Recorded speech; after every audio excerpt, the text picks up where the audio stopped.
Hi guys, I'm Dr. Patrick Tan, obstetric anaesthetist from the Women's in Melbourne, Victoria, and I'm talking to Professor Jamie Sleigh. Jamie, welcome, and thanks for your talk, and thanks for coming across to Australia to share with us your talk at the ASM. Your talk is entitled Big Questions in Mechanism of Anaesthesia. Yep. Can you give us some of the key points or the key lessons that you'd like people to take out of it?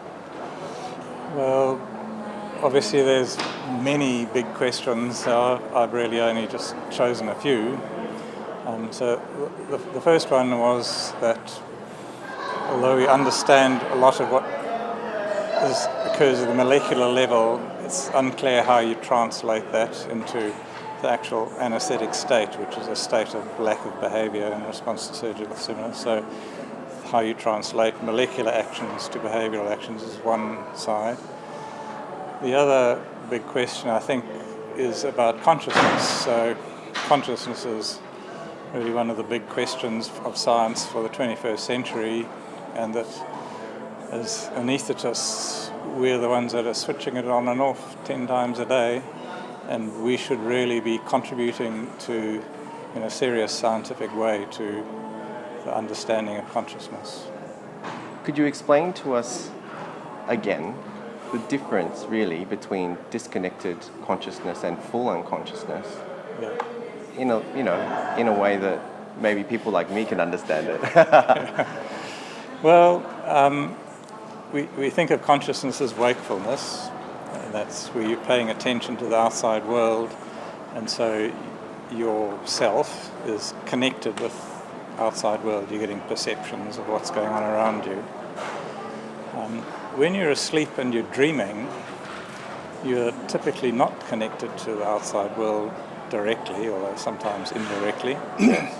So we call that disconnected consciousness, where you still have a sense of your existence, a sense of yourself, Yes. but you're not connected to the outside world. So think of dreaming as disconnected consciousness. And then full unconsciousness is where you even lost your sense of existence, and so that would be characterized by non-dreaming sleep. The problem, of course, is it's very hard to know if you are fully unconscious, particularly with anesthesia, because anesthesia wrecks your memory and sometimes wrecks your ability to respond.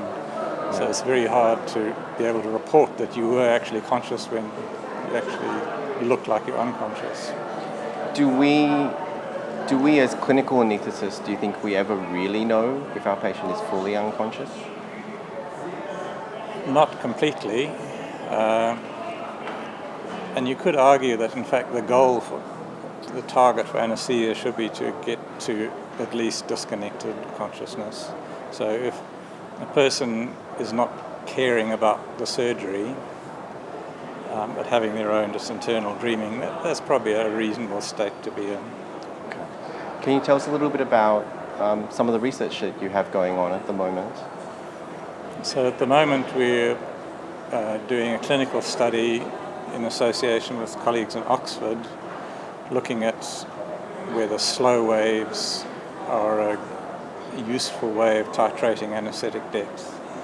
So most of the existing anaesthetic monitors rely quite a lot on high frequency or loss of high frequencies, and so they're pretty sensitive to all sorts of noise.